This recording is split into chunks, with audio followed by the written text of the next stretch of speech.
Hello, I'd like to thank you for giving me the opportunity to speak with you today. I'd like to start with something funny. A man was walking through the woods taking a hike, enjoying his time in the wilderness when he stumbled upon a bear.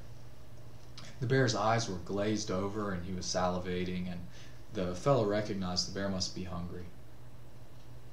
He knew that he could not outrun the bear, so in a last-ditch effort, he dropped to his knees praying and asked God, "Please turn this bear into a Christian."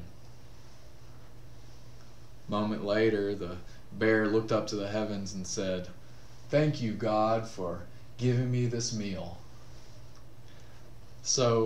Oftentimes in life we may feel like this guy who stumbled upon a bear, and we're stuck inside a difficult situation, and it seems as though there's really no way out.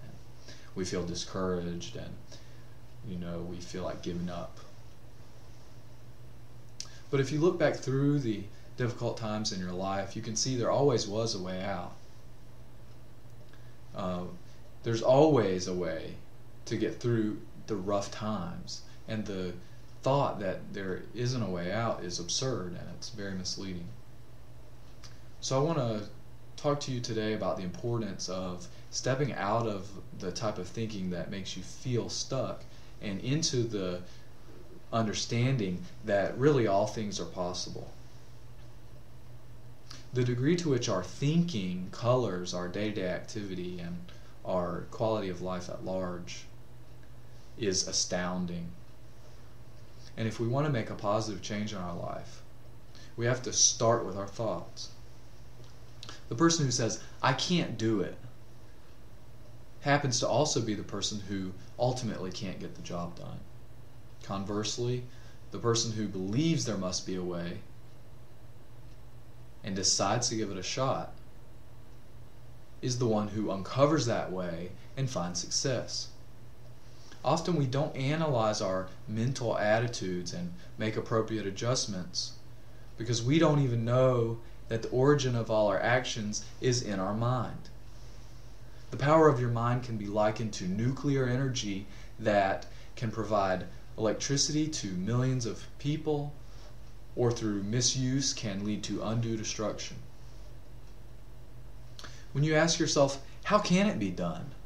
The presupposition in that question is that there is a way. People who are in the habit of framing challenges like this reap the benefit of making things possible for themselves.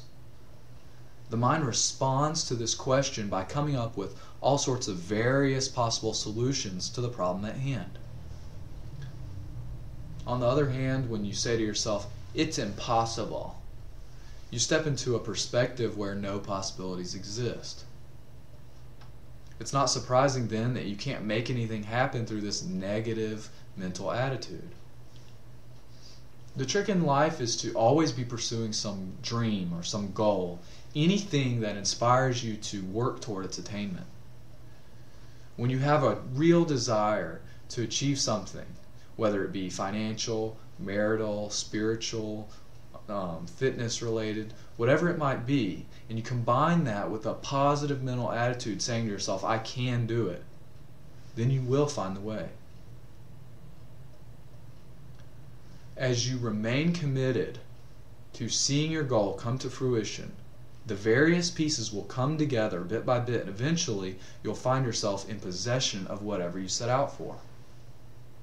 A good analogy is like driving all night in the pitch dark with only a couple of 100 feet illuminated in front of you, and at the end of the night you reach your destination. That is to say, you don't have to know all of the details that are going to come together to move you forward.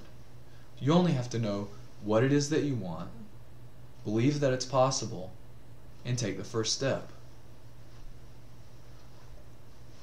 I want to thank you for giving me the opportunity to speak with you today, and I hope that you have a wonderful rest of the day. Thank you.